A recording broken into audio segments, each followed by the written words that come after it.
Batteries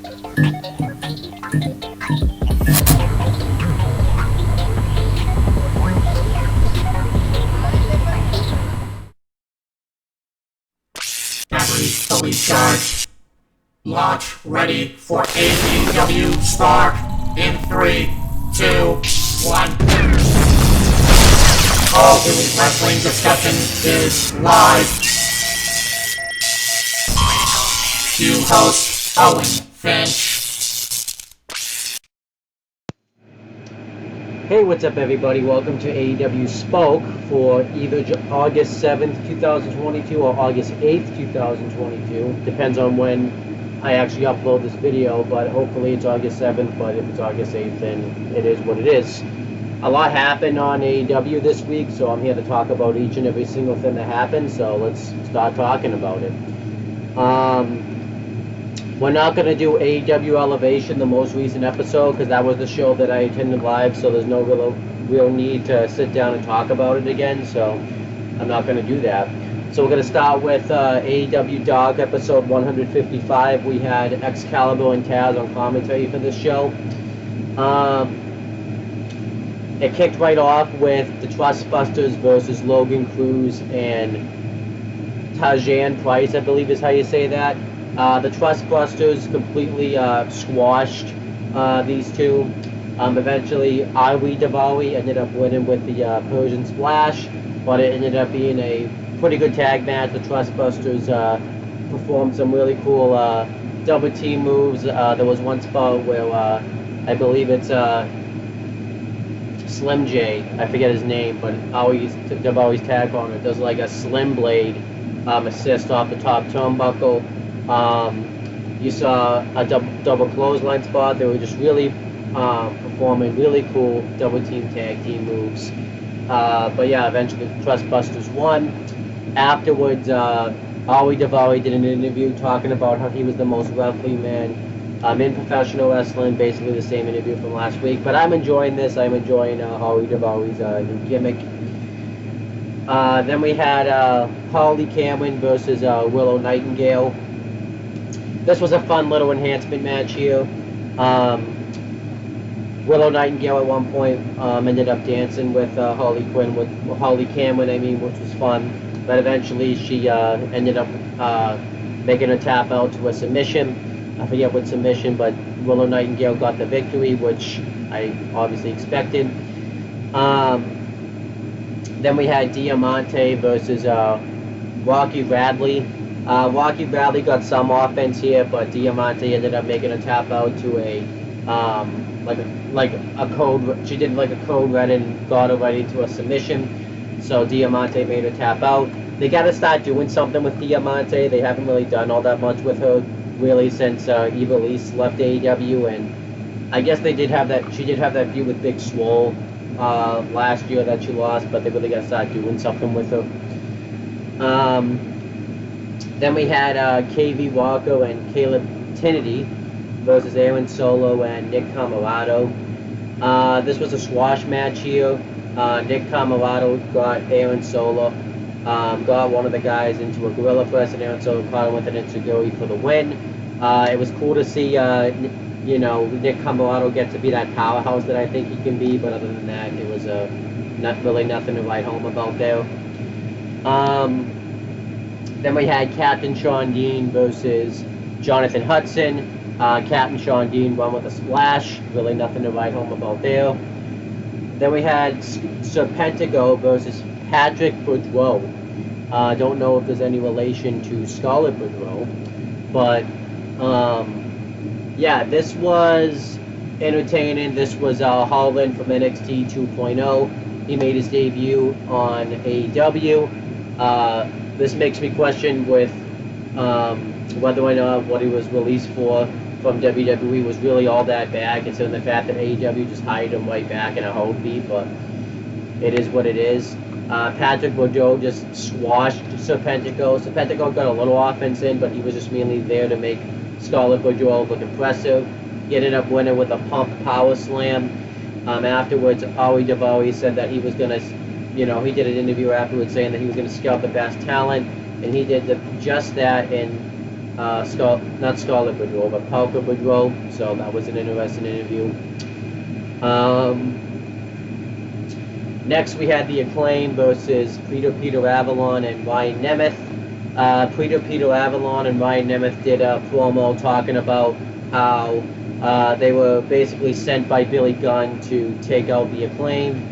So that's basically why they were doing this match. And they said they weren't going to take them out; they were going to make them pretty, because that's what the Windmen do. And the Acclaim came out and did a really good rap on the Windmen, talking about how if they were their Windmen, they'd still be single and all that type of stuff. It was really funny. This was a good tag match here. This was the Acclaim's first tag match as baby faces, and I thought they performed well. The heels got the heat on Matt Caster for a while, but eventually Anthony Bowens got the hot tag, and the match turned around, and Matt Caster beat Ryan Nemeth with the mic drop. So I thought that was good. It was a really entertaining tag match. Then we had the main event. It was from Rev Pro's Summer Sizzling event. It was the All Atlantic Championship match. It was Pac defending against Connor Mills. This, I don't think, was better than the Soto Umino match, but this was a great match here for the All Atlantic Championship. This is Pac's third title defense, and he's done really well with this title. I don't know why he's not defending it on Dynamite and stuff, but I do enjoy that it's kind of like a title that's a forbidden title where he can go to all these different types of promotions and defend this championship.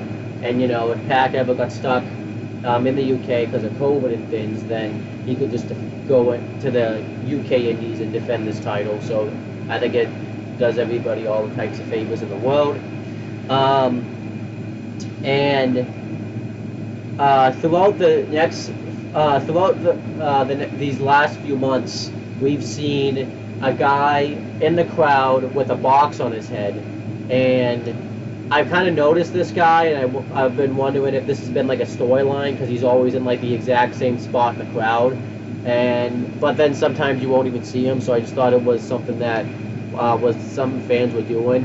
But this answered these questions here because Excalibur and Taz mentioned him on commentary, and apparently it's Kip Sabian, which I kind of really like the fact that they gave it away. I think it kind of ruins the surprise factor, but whatever. It's been Kip Sabian. You know, he's been out of action since he was taken out by Miro last year after the arcade hardcore match that they had with Orange Cassidy and Chuck Taylor. And yeah, he's been apparently stalking Pac in the UK, so I don't know if this is going to lead up to a future championship match between Kip Sabian and Pac, which I really would love to see that. I think Kip Sabian's a really underhanded talent, and I think it would be a good way to bring him back. But yeah, this was a hell of a All-Atlantic Championship match. Connor Mills got the advantage throughout the beginning portions of this matchup, but eventually Pac got the advantage. He threw him into the guardrail. He took him all the way to the entrance ramp and tombstoned him on the ramp.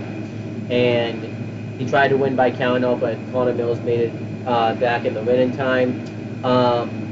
Pac dominated him for a long-ass time. He had a missile dropkick onto him, a moonsault to the outside. Eventually, after he's just been beaten and dominated Connor Mills for all this time, he goes and has a face-to-face altercation with Kip Sabian, or this guy in the box, if it is Kip Sabian, and it allowed Connor Mills to perform a comeback. He had a suicide dive on the outside. However, eventually, he actually hit a really cool suplex into a knee to the head, back of the head of Pac, which was cool. He picked him up, suplexed him, and did a knee, followed it with a knee to the back of the head. It was all so fast and so smooth. Eventually, Pac won with the brainbuster into the Black Arrow, and Pac ended up retaining the All-Atlantic Championship. Made sense. You know, there's no reason to take the title off Pac right now. But yeah, this does lead me to question, when Kip Sabian will be back and when he'll face Pac for this All-Atlantic title.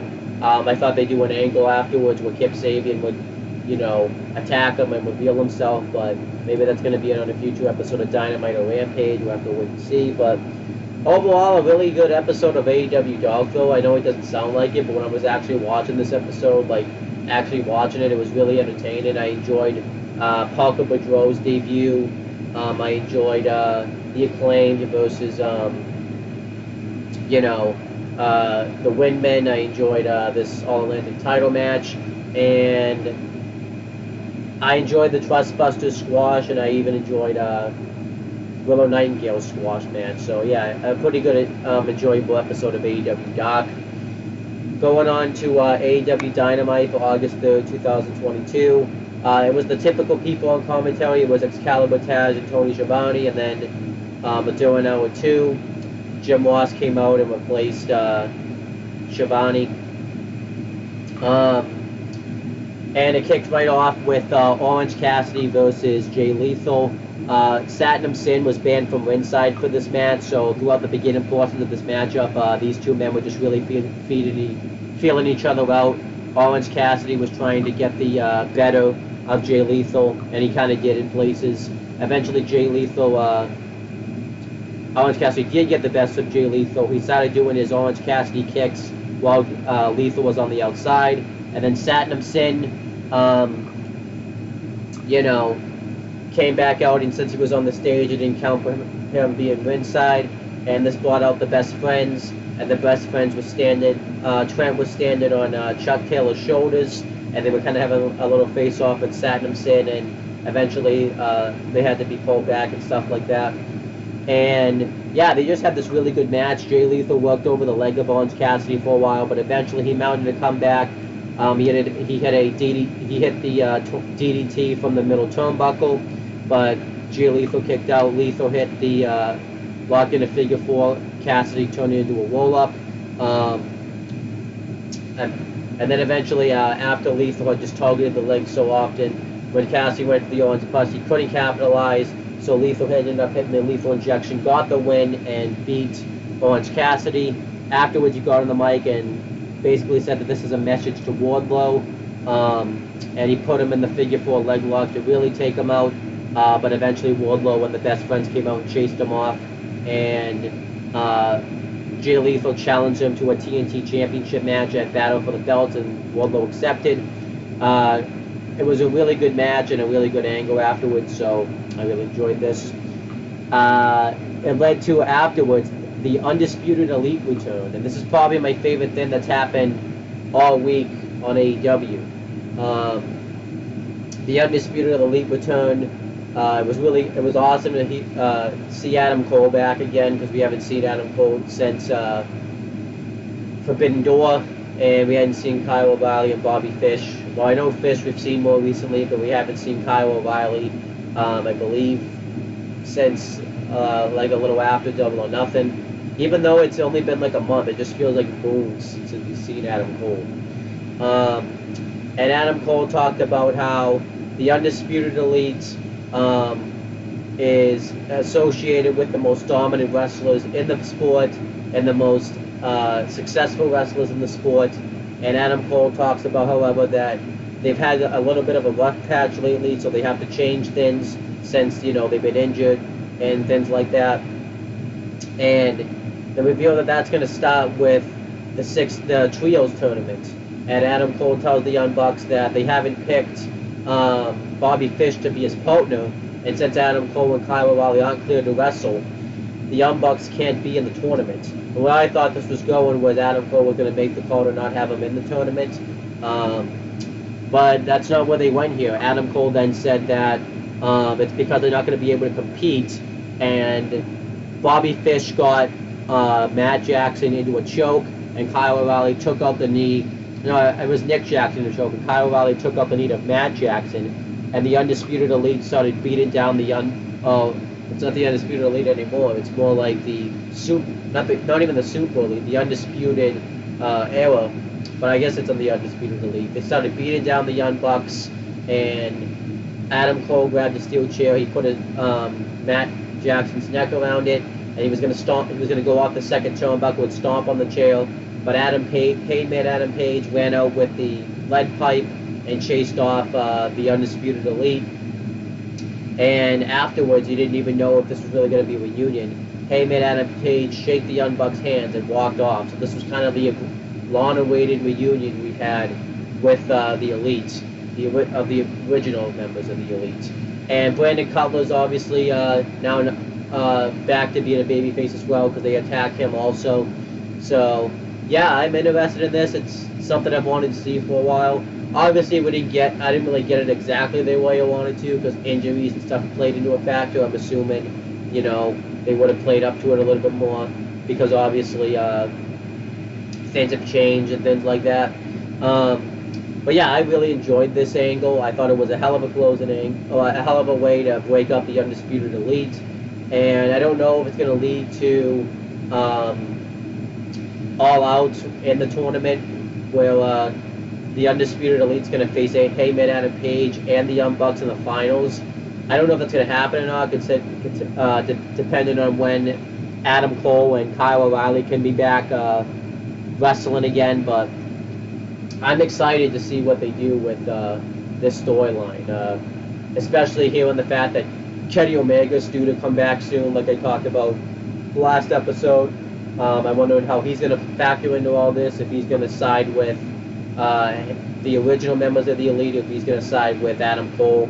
I kind of can't wait to see what they do with this. This is a storyline that's pretty much been building up ever since Kyle O'Reilly and Kyle O'Reilly and Bobby Fish Red Dragon came to AEW. We wondered when we were going to see this, and I'm glad we're finally getting it. And like I said, if injuries hadn't been a thing, I think they would have built up to this a little bit more. But I like the fact that they did this, and I'm looking forward to seeing what happens. Next, Jon Moxley did a promo, and he was just kind of hyping up who he could possibly face at the Quake at the Lake show this week, which is the next episode, for his interim AEW World Championship. And he talked about how he doesn't care who he faces, because when he's in that ring, he doesn't have any respect for his opponents. He just wants to beat their faces in and, just do whatever it takes to stay on top. And whoever's in the ring with me is going to have to, unfortunately, get taken down and choked out, whether it's Chris Jericho or whether it's really Yuta. But he just sees it as another day at the office. Really good promo here by Moxley. I honestly think he's been the wrestler of the year, in my opinion. I know there's been other wrestlers that have been really good, but in terms of consistency, Jon Moxley, the guy out there cutting these great promos and having these 5-star classics. The dude was wrestling, I believe the dude in the span of a week wrestled, that tag match where he teamed up with Hiroshi Tanahashi to face Lance Archer and Chris Jericho in a great match, followed by facing Tanahashi in a 5-star classic. Then Blood and Guts was another 5-star classic. And then he faced Brody King for the title. I mean, this dude has just been consistent all year. He looks good. I honestly think Jon Moxley's on the run of his career right now. I know you could make the argument that maybe his AEW World Championship title reign the first time was probably a better reign, but I like this a lot. I really like this. Next, we had Thunderstorm versus Dr. Britt Baker, DMD, and Jamie Hayter.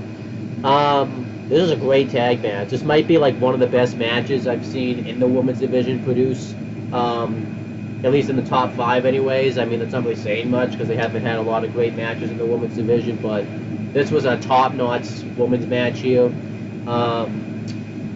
The heels got the heat on Thunder Rosa for a while, and then eventually Toni Storm made the hot tag, and it was just all out of control. It was a really damn great tag match.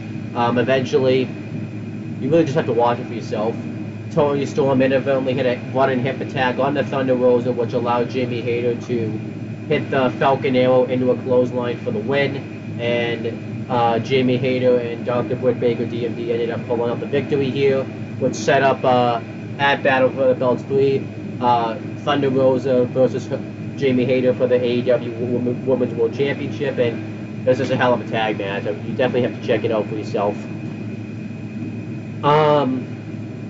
Then it showed a video package for Ty Conti and Sammy Guevara announcing that they were going to get married, and it was going to be this hokey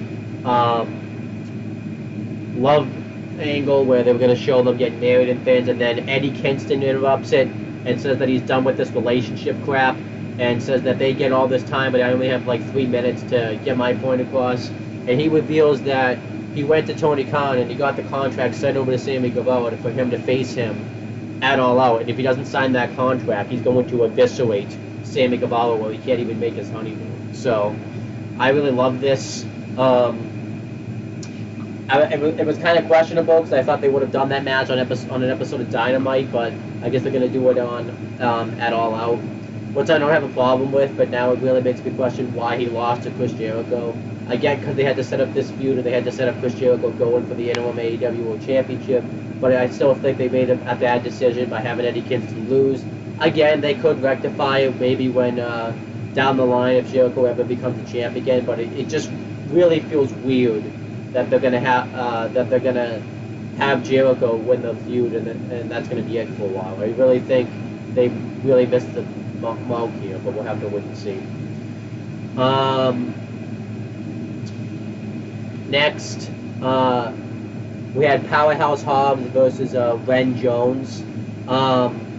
Before the match started, they showed footage of Powerhouse Hobbs turning on Ricky Starks, and Taz said on AEW Dog that he was going to give an update on the future of Team Taz, and he did. He said that he's seen Powerhouse Hobbs, Hook, and Ricky Starks really grow in AEW, but all this stuff's happening without Taz's knowledge, like Hook challenging for the FTW title and Powerhouse Hobbs turning on Ricky Starks. So he's announced that Team Taz is done. The future in AEW is no more, and he wishes everybody in the group luck.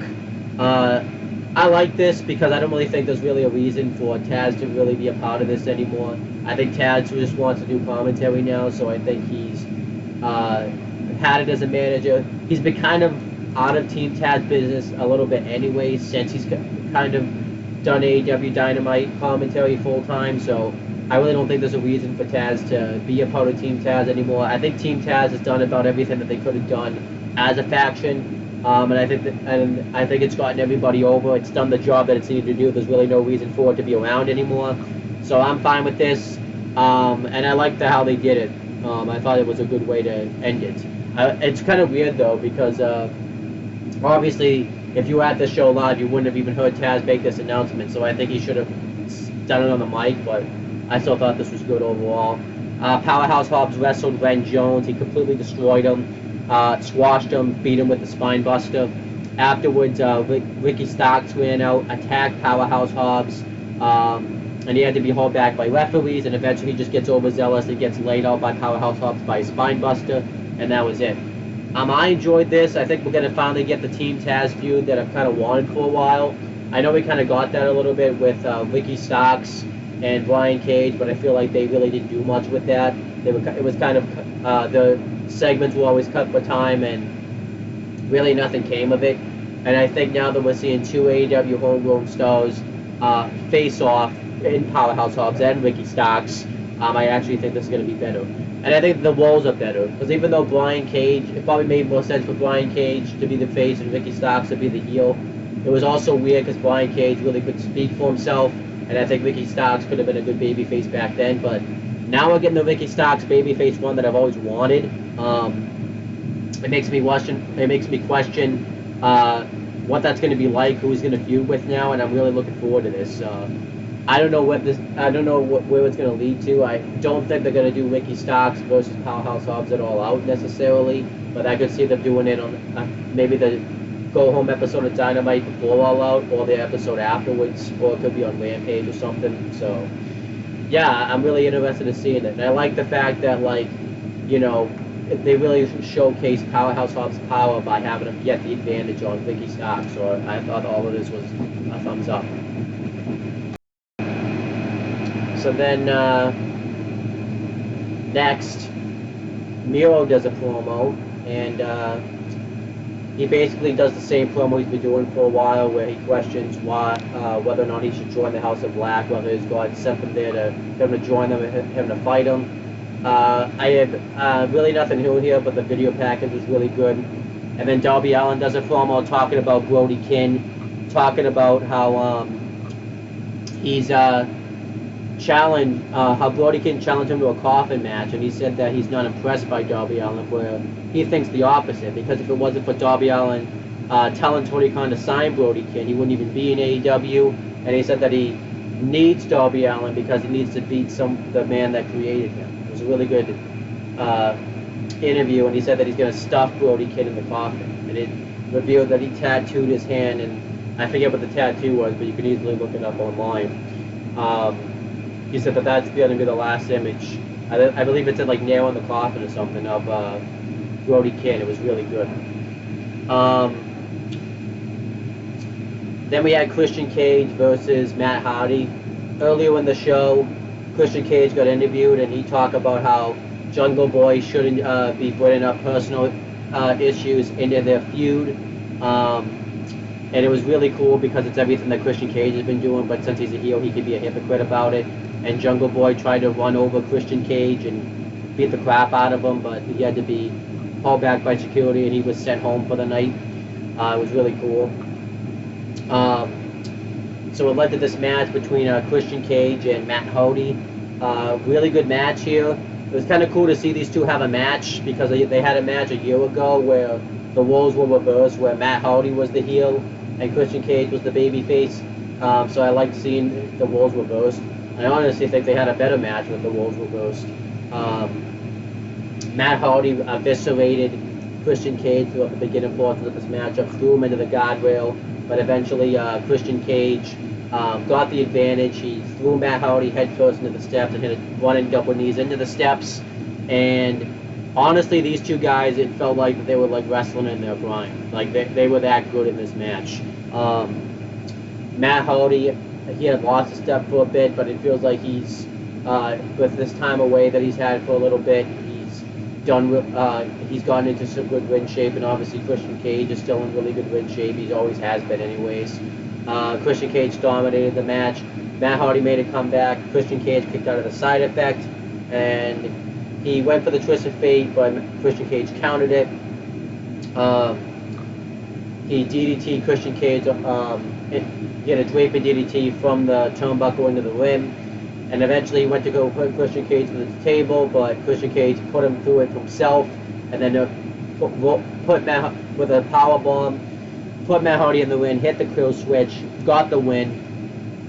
Afterwards, Jungle Boy went. Luchasaurus came out actually, and you weren't really sure what Luchasaurus was going to do, but then eventually Jungle Boy ran back out, attacked Christian Cage again, and then he escaped through the crowd.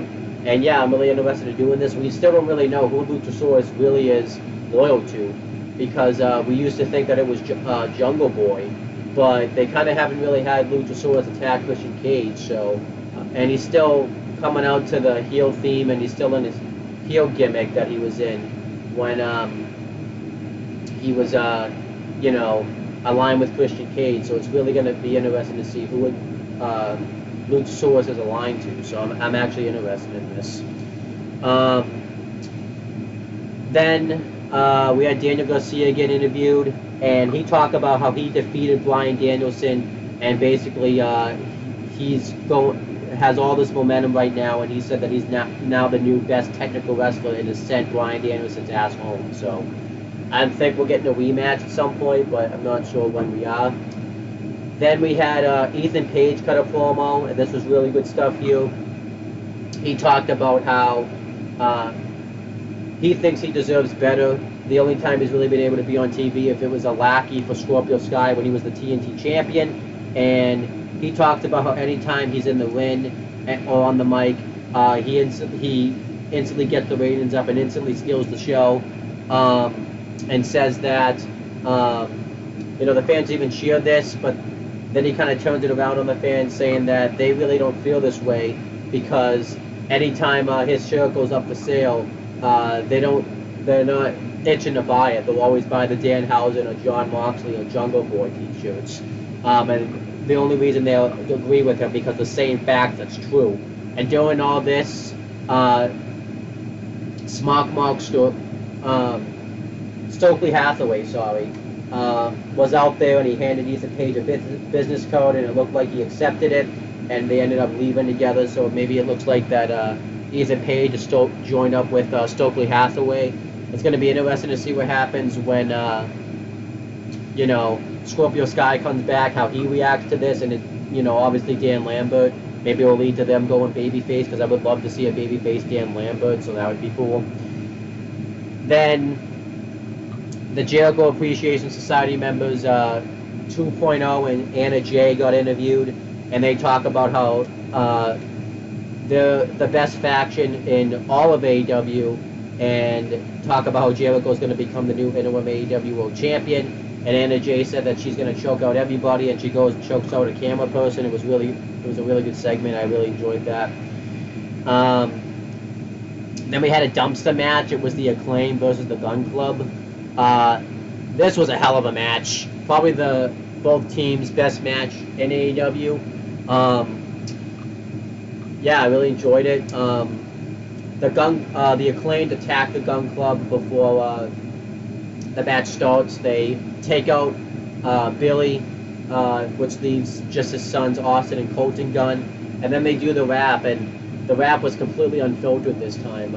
Max Caster brought up how Vince McMahon retired, and how it's more positive that they're gonna beat up the Gun Club than Joe Biden's COVID test, since that was going on at the time.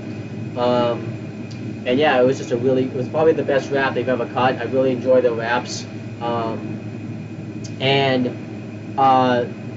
Gun Club attacked the Acclaimed. They suplexed Anthony Bowens onto a stack of trash cans.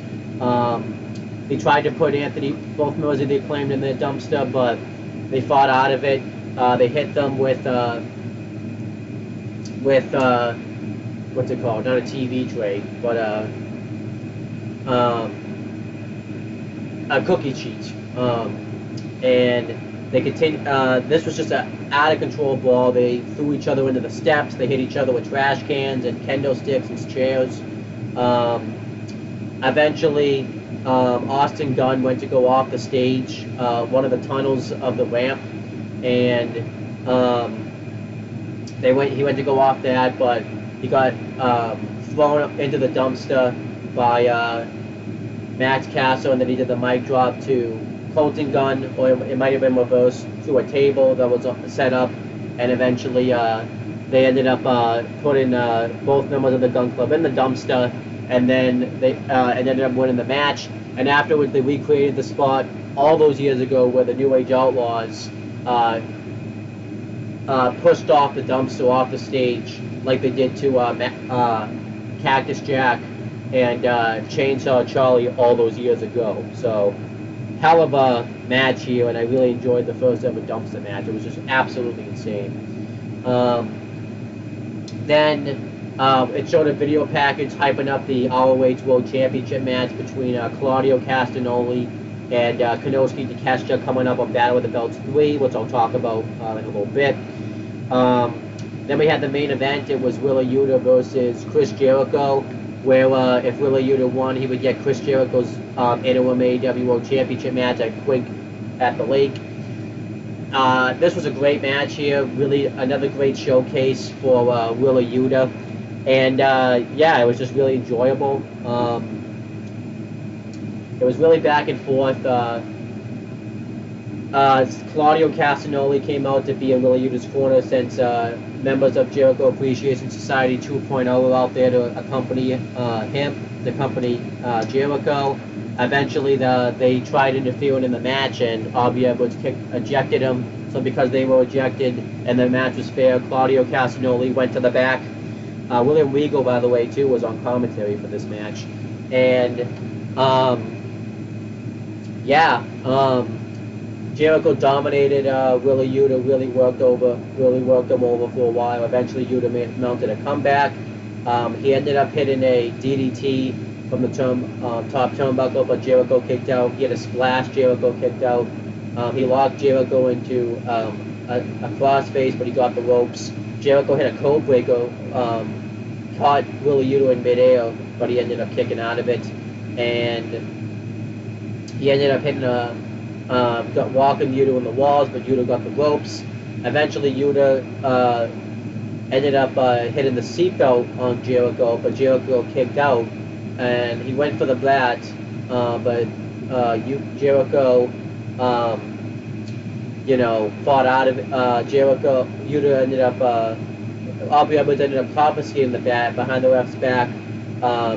He low blowed Willa Yuta, locked him into the Lion Tamer, and Willa Yuta ended up tapping out. Jericho keeps his title match. He kept Willa Yuta locked onto this move for a while, and then eventually Jon Moxley came out, chased off Jericho, and Jericho said afterwards that Jon Moxley's making the biggest mistake of his life because he wanted Lionheart Chris Jericho. He's going to get Lionheart Chris Jericho next week. So I'm interested in seeing that because I've never seen Lionheart Chris Jericho to my knowledge. I think that was more of an indie thing.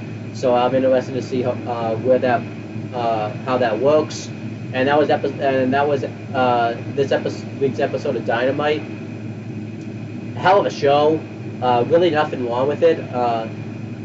I loved everything about it. It's like an S-rank episode. It's honestly, I don't think it's one of the best episodes, but it's like one of the best I've seen this year. Just AEW, I don't think is capable of putting on a bad episode. So that's my thoughts there. And then I'm going to talk about some news that broke with AEW because it broke on August 3rd, the day of the Dynamite, and I think it's worth talking about. So AEW sent a press release saying that they were expanding their talents of relation, and I have the tweet right here from Tony Khan and the letter about it. It's not from Tony Khan necessarily, but it's from Sean Watts Sapp of Fightful Select, and I'm just going to read it word for word. So this is from August 3rd, 2022. AEW CEO, GM, and head of creative Tony Khan announced an expansion to AEW's talent relations team with the promotions of key staff members, including Sanjay Dutt, QT Marshall, Pat Buck, and Tony Schiavone. In addition, Madison Rayne will join as a coach in the women's division. So here's what it's continuing.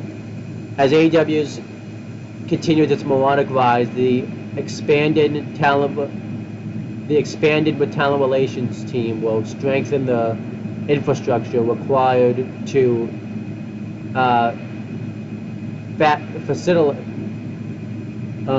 facilitate the development, health, and safety of AEW's outstanding roster. The following promotions and additions are effective immediately. So as for Sanjay Dutt, whose real name is Resh Bahala, I don't know if that's how you say that, has been promoted to Vice President of Production and Creative Coordination. In this role, he will coordinate communication of AEW storylines. Sorry, the thing's really small, so it's hard to read it. I think it's a line. He does something between post-production and key staff to maintain content, workflow, production, ancillary content, and mentor new producers. Dutt joined AEW in 2021, bringing more than 20 years of experience in professional wrestling, both in the ring and as a producer, and continues to serve on screen as manager to Satnam Singh and Jay Lethal. As for QT Marshall, real name Michael Collery, has been promoted to Vice President of Show and Creative Coordination. He will help to manage show elements including planning programs and storylines, character development, overseeing extras and live events, logistics coordination. Marshall, an AEW original with more than 20 years of experience, will continue to wrestle as the leader of the Factory with Anthony Ogogo, Nick Camarado, Aaron Solo, and Cole Carter. I didn't even know he joined the Factory, but he did. And Pat Puck, which his real name is Pat Buckridge, has been promoted to Vice President of Talent Development. In this position, he will raise with I can't read the word because it's so small, but he would fluence with talent and production overseas, oversee all coaches, provide input on matches and promos, and lead the talent relations team. Puck brings nearly 2 decades of experience serving wrestling promotions as a talent trainer, producer, and promoter. Tony Schiavone has been promoted to senior producer and senior advisor to talent. In this capacity, he will work directly with talent as part of the talent relations team. Schiavone is one of AEW's most tenured members and has nearly 40 years of experience with an iconic voice that has guided fans through professional wrestling's most incredible moments. And Madison Rain's the biggest one since, well, one of the biggest ones since she's new, whose real name is Ashley Nicole Lumberger, will join AEW as a coach in the women's division and kick off her new role tonight in her hometown of Columbus, Ohio. Madison has competed in numerous professional wrestling promotions where she has held multiple titles, including 5-time women's world champion. She has more than 15 years of experience in professional wrestling and is also a proud mom to a daughter. Christopher Daniels, an AEW original who brings more than 30 years of industry experience, will continue to serve as manager of talent relations. The talent relations team will also remain in close contact with AEW's legal and talent resources team, led by Margaret Stavali, Chris Peck, and Megan Paulchik. It's hard to read because the print is so small, who help to support the physical and mental health, safety, and security of talent. AEW is also committed to support talent beyond the ring and offers access to world-class physicians, trainers, and mental health clinics for clients, I think it says. But yeah, this is going to be cool. I think this is a huge benefit to AEW. This is clearly a reaction, I think, to Vince McMahon retiring and Triple H, now,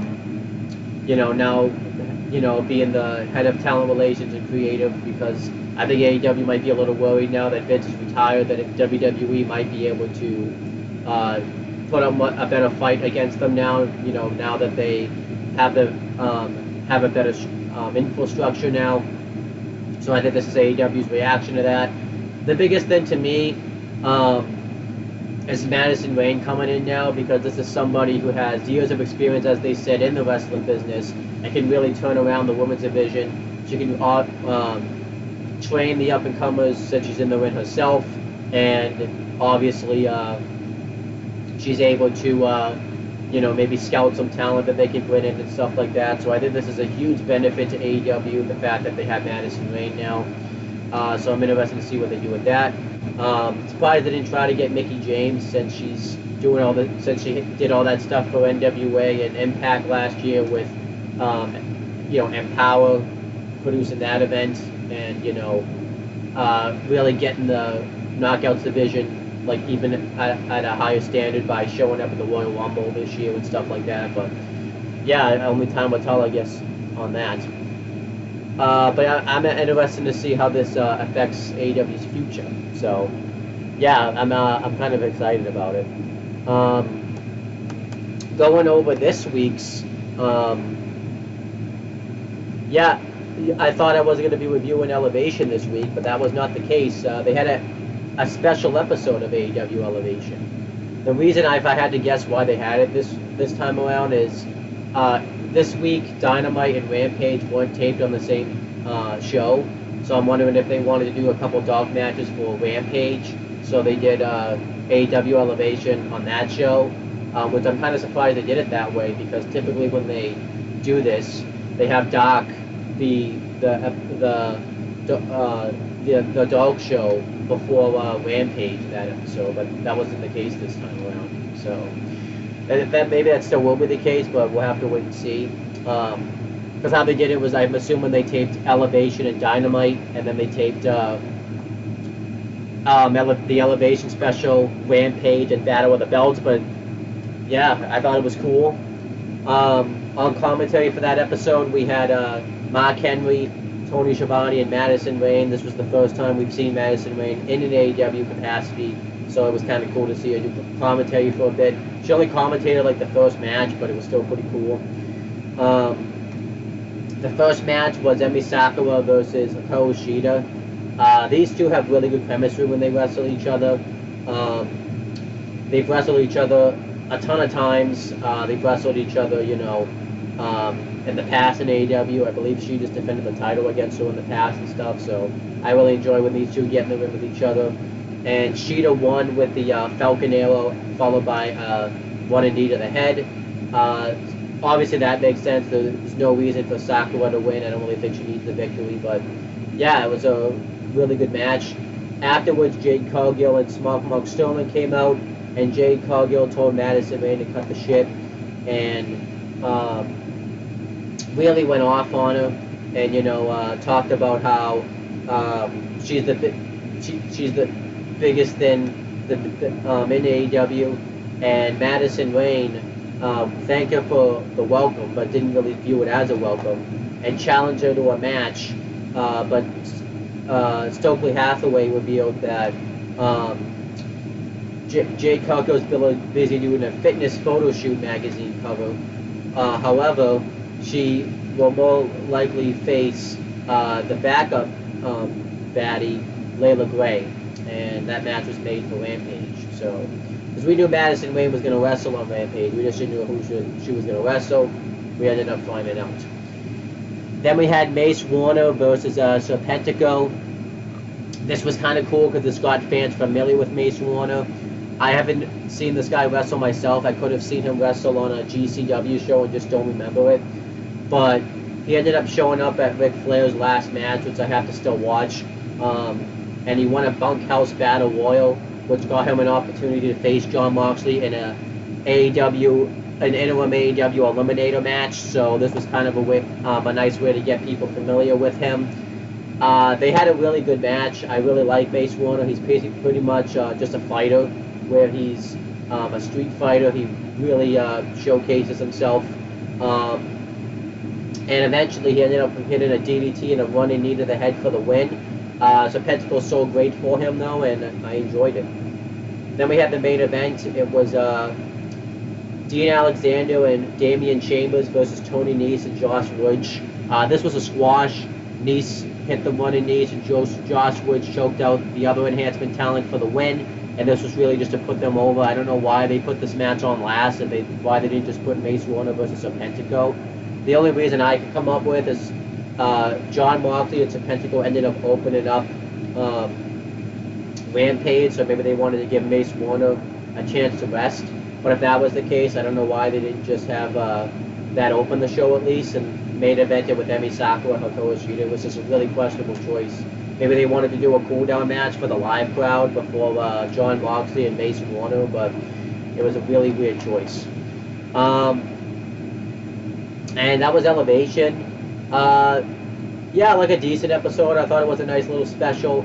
Afterwards, Mace Warner even did a promo talking about how he's looking forward to his match with Jon Moxley, how he's not going to wrestle Jon Moxley, he's going to fight. He's going to kick his ass and bend all the rules to get a future shot at the title, and it was a really good promo. Going over Rampage now. Yeah, I thought we had a really good episode of Rampage. The commentary team was Excalibur Jim Ross and Tony Schiavone. And yeah, this was just a really enjoyable show here. It kicked off with the interim AEW World Championship Eliminator match, Jon Moxley versus Mace Warner. Regal was actually on commentary in place of Schiavone for this match, and they just had a really good match. They started off by brawling. Before the match even started, they just went all over the place. Jon Moxley suplex Mace Warner onto a chair. Eventually, Mace Warner got the upper hand. He hit a running boot, and he was wearing cowboy boots, so this ended up hurting him extra. And then eventually he suplexed Jon Moxley into a stack of chairs on the outside. He was just a crazy man in this match. Eventually, he grabbed another steel chair and he was going to use it on Moxley, but Moxley punched the steel chair, breaking his hand in the process, pretty much. And then eventually Jon Moxley hit the paradigm shift, followed by the Bulldog choke for the win. And Jon Moxley won, and he goes in having some really nice momentum going into this match with Chris Jericho for the interim AEW World Championship. Just a hell of a match here, though. I really recommend checking this out. And they should sign Mace Warner. He's really showcased himself. He looks like a guy that would just be in the indies, but once you actually see him work, he really is good. And I would like it if they brought him back on occasions, even for episodes of Dark or something like that. That's how good I thought this guy was. He was really impressive in his matches with Serpentico and John Moxley. Then Ricky Starks got interviewed, and he talked about how he's going to be going after Powerhouse Hobbs. At the factory came up and offered Ricky Starks protection. They mentioned the fact that him and Aaron Solo used to be a tag team in the Indies, but Ricky Starks declined the help, so this is probably going to lead to a match between Ricky Starks and a member of the factory, maybe next week on Rampage or something like that. Then we had Konosuke Takeshita versus Ryan Nemeth. This was a squash. Takeshita won with the high knee. And then afterwards, he laid out Peter Avalon. This was a really good way to build him up going into his ROH World Championship match with Claudio Castagnoli, so I thought it was really enjoyable. Then we had Best Friends get interviewed. All these interviews that they did were all from Dynamite. And Best Friends talk about how they've been in a rut lately, but they said they're going to get themselves out of this rut by becoming the first ever Trios Tag Team Champions. They all put their hands in, and Danhausen, who was dressed up as a doctor, showed up, and it was really funny. So yeah, I wouldn't complain if Best Friends were the first trios to become the trios champs. I think that'd be actually a really good idea. They've been the most consistent trio other than like the Elite, but since they're probably not going to do the Elite even in the tournament or even winning the belts, I think that Best Friends is probably the next best bet.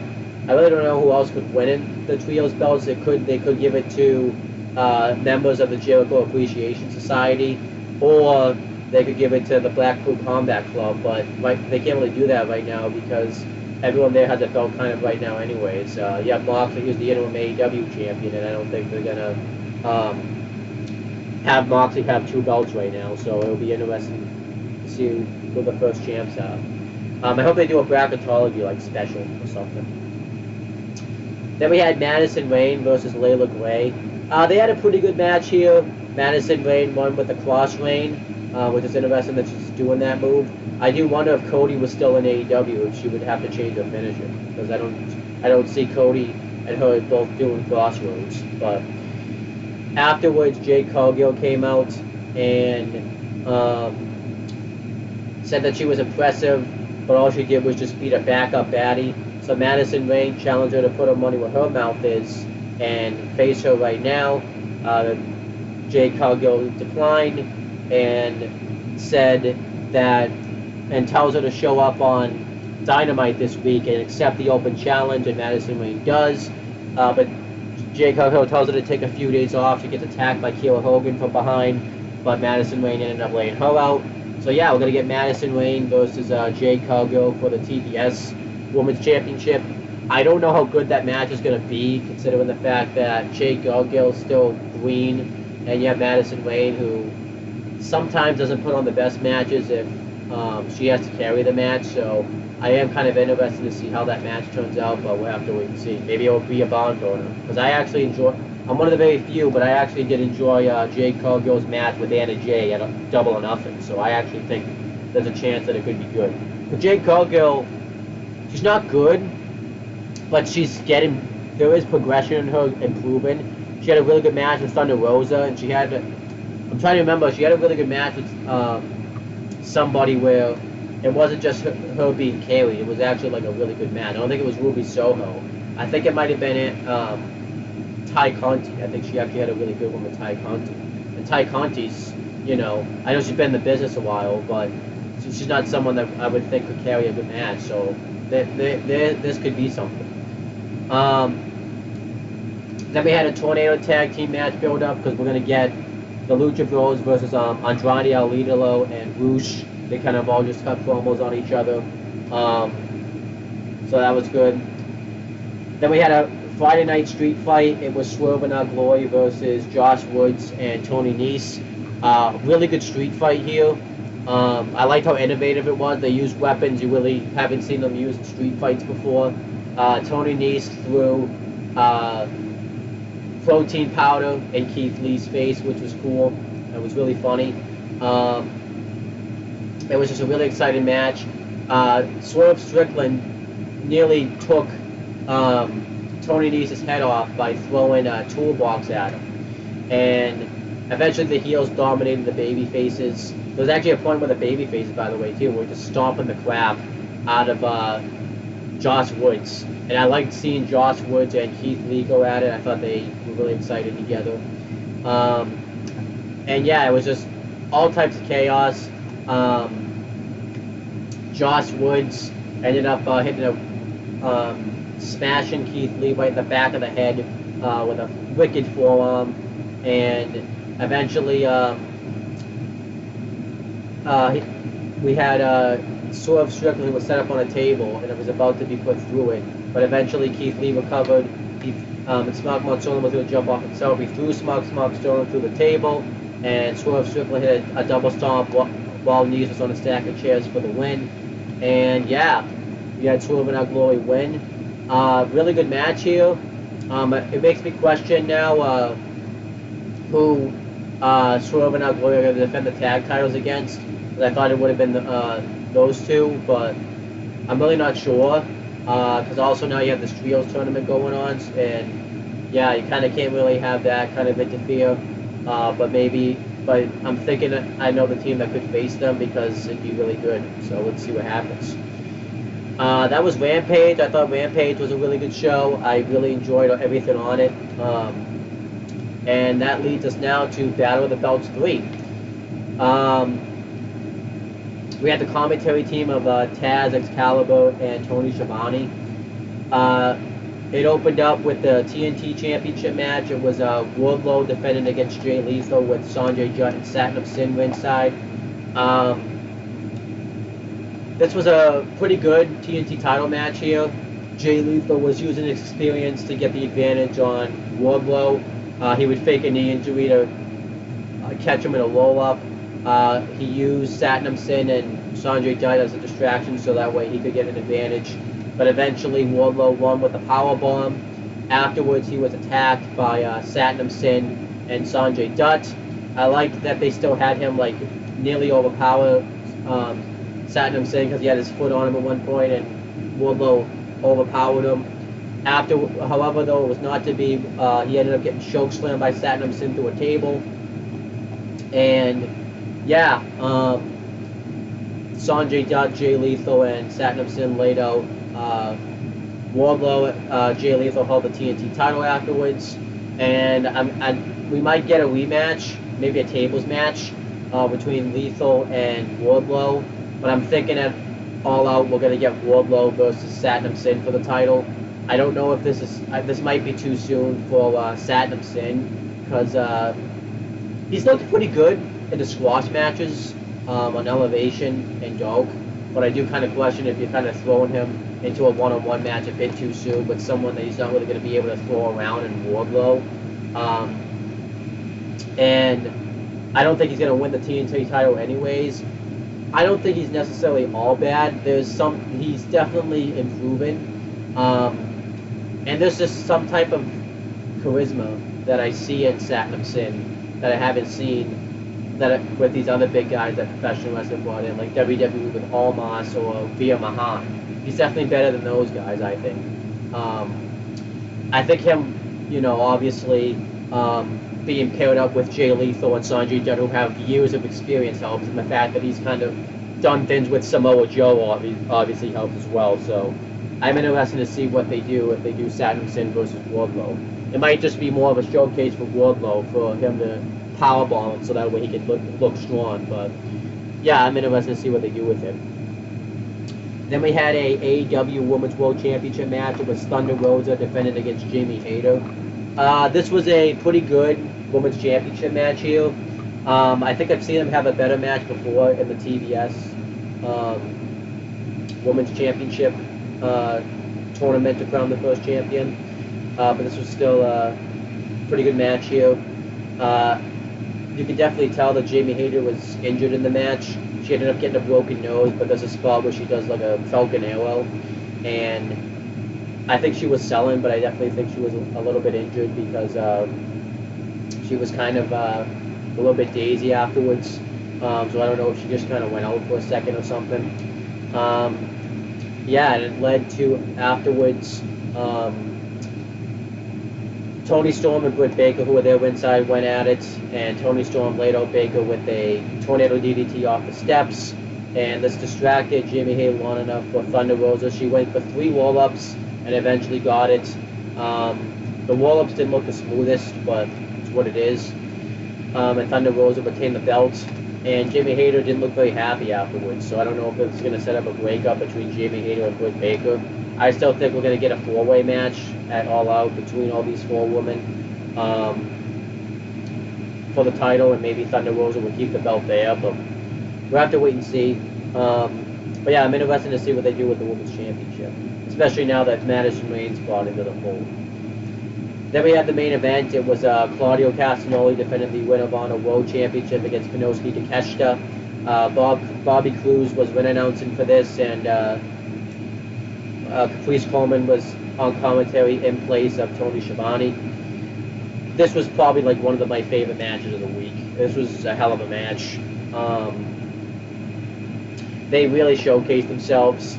It was really back and forth. You should go out of your way to watch this match for yourself. It was a hell of a match. Eventually, Claudio Castagnoli won with a powerbomb, which made sense. It was his first world title defense. There was no reason for him to lose it, but I thought it was another really great showcase for Konosuke Takeshita. I honestly think they should put the TNT title on him in the future, whether that's beating Wardlow or beating whoever the next heel that takes the belt off Wardlow, or just having 20-minute matches every week for the title. He would do great in that role. But yeah, I've really enjoyed Konosuke Takeshita. I'm glad they brought him back. I remember he was around when Elevation started and stuff. And then I think he was gone because he went back to Japan and it was the pandemic. But I'm glad they brought him back. I don't know if he signed or not, but I'm really enjoying Konosuke Takeshita on in AEW. And that was AEW for the week.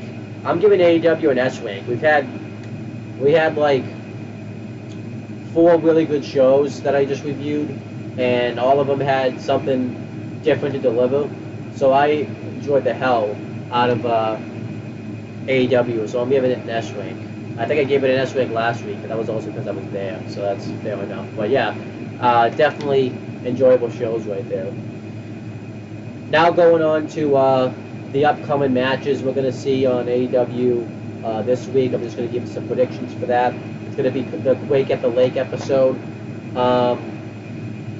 I'm interested to see what they do with the show.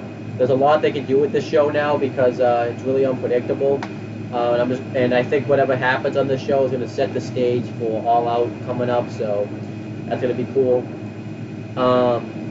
We only know the matches for Dynamite. They didn't announce any matches for Rampage. Obviously, I think we're going to see matches get announced for Rampage. We haven't seen anything yet.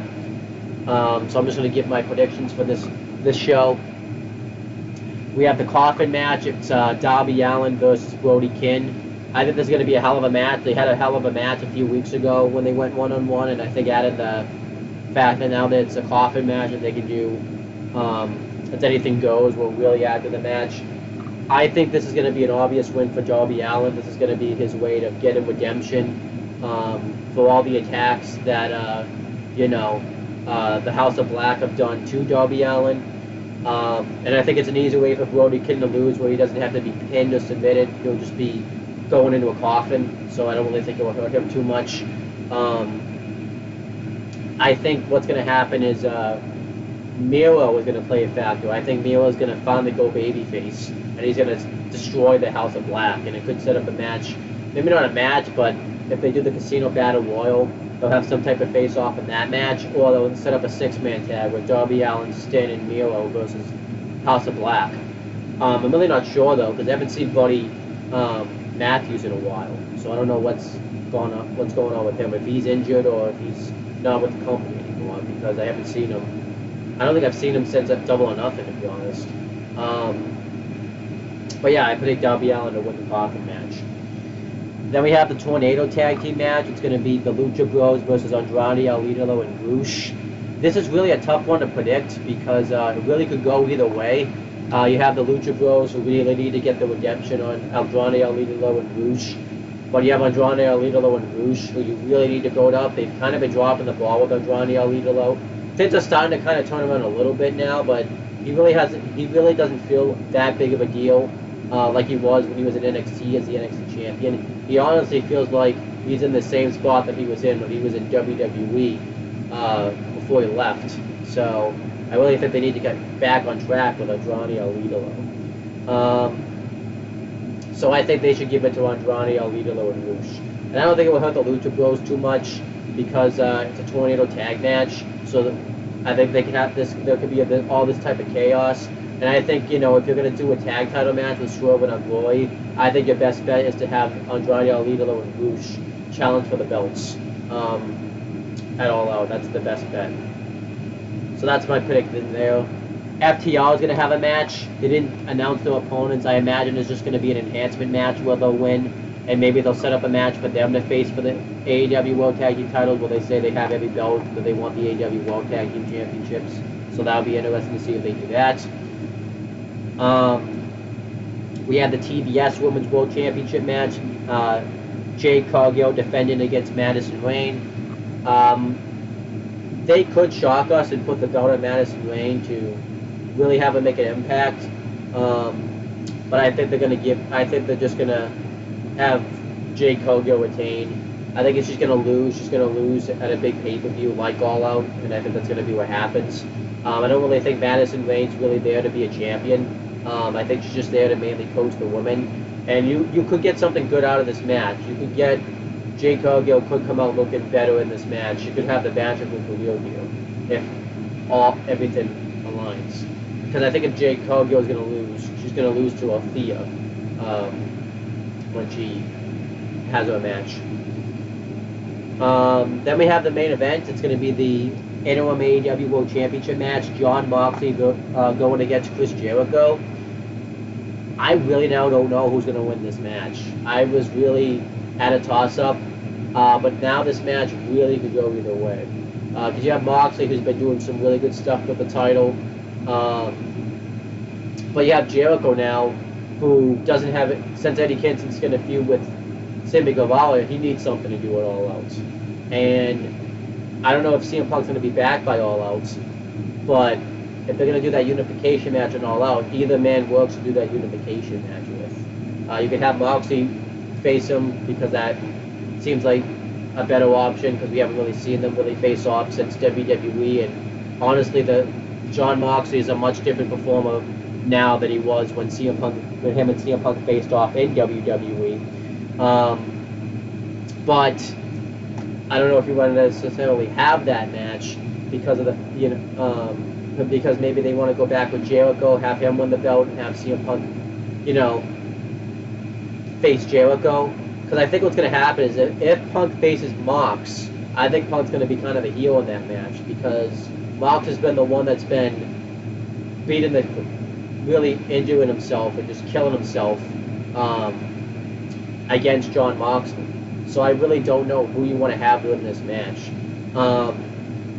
I'm going to make the prediction, and I'm going to say Jon Moxley retains the belt, and afterwards CM Punk will show up and have some type of face-off with him. I don't necessarily know what you do with Chris Jericho following this. You could have Jericho enter a feud with the Blackpool Combat Club again, continue that feud, maybe have him face Claudio for the belt, for the ROH World Championship at All Out or something. You could have have Jericho team with 2.0 in the Trios tournament and face Claudio, Bryan Danielson, and or even face team with Garcia and Hager, or Sammy, well not Sammy because he already has a match, but team up and face the Blackpool Combat Club, and you could have the Jericho Appreciation Society become the first ever Trios Tag Team Champions.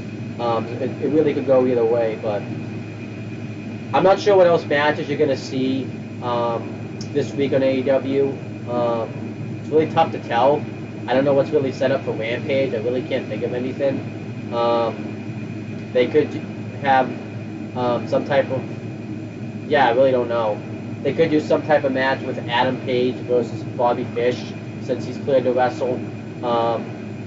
I think, or they could announce tournament matches, because they have to get to that soon, because the tournament, the All Out's September 3rd, and it's August 7th, and it will be like August 10th or something by the time we get to that point. So, yeah, that's my predictions for AEW this week. I'm actually looking forward to it.